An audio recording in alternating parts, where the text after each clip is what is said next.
Bonjour à tous, aujourd'hui on va corriger l'exercice 44. Donc pour cet exercice j'ai décidé de le simplifier et pas de faire les chiffres d'affaires en fonction des kilos et des prix de vente. Donc on va juste partir en fait de ces éléments-là sans prendre en compte les prix de vente. Ok, donc ça veut dire que on va commencer par directement l'exercice 44B. Donc, on nous dit créer un second tableau avec comme première colonne les produits comme ci-dessus, puis respectivement les colonnes suivantes, donc minimum, maximum, moyenne et total. Les recherches portent uniquement sur le nombre de vendus, donc là on va prendre juste uniquement sur le nombre de kilos. Ok, donc on va copier directement, on va tout copier, comme ça va être plus simple. On va enlever nos chiffres, enlever nos entêtes de colonne pour les remplacer. Donc la première c'est maximum, ensuite minimum, ensuite moyenne, et enfin total. Donc là, on va faire nos calculs. Donc là, on aimerait le max pour le saumon fumé entre octobre, novembre et décembre. Et on a juste ensuite à tirer. Formule minimum avec mine, pareil sur la même plage. Et ensuite, on tire. Formule moyenne. Et la somme. Donc je vous rappelle, pour le total, on peut pas faire une somme sur un max, un min, une moyenne. Ok, on peut pas mélanger ces trois chiffres. C'est bien la somme des trois ici en haut.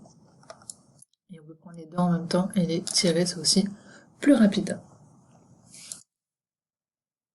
On vous parle pas d'arrondir, donc là on va pas les arrondir. Ok.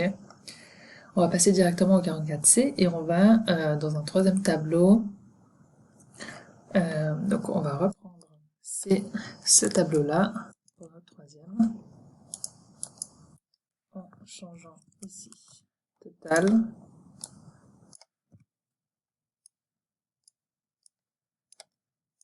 une autre colonne en pourcentage pour avoir toutes nos colonnes. Donc là on aimerait la somme à chaque fois des 3 mois qu'on va tirer. Et on va ici ajouter, étant donné que c'est pas un tableau, donc on peut pas le rajouter, avec la ligne de tableau, la ligne des totaux, pardon. Donc on rajoute manuellement, ce qui, vous le savez, n'est pas très correct. Mais comme c'est pas un tableau, on peut pas faire autrement. Donc on va réaliser des sommes qu'on va donc tirer. Et ici, en pourcentage, donc on aimerait la part de marché pour chaque produit en fonction bien sûr du total. Donc c'est notre 85 divisé par notre total ici. Soit il est nommé en cellule et du coup on peut, on a besoin de le bloquer, ouais, parce que là je peux pas, vous voyez, je peux pas bloquer un chiffre, c'est pas une cellule. Soit vous n'avez pas de nommage, donc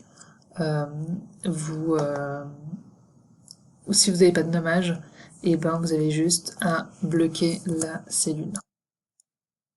Et on tire, on transforme en pourcentage, et le total ici doit bien être de 100%. Donc la somme, c'est bien 100%, donc on est bon. Et voilà, c'est pour cet exercice, c'était surtout pour entraîner nos formules un petit peu statistiques, max, min, moyenne, total, et surtout la part de marché ici. Donc si vous avez des questions, je reste bien sûr disponible.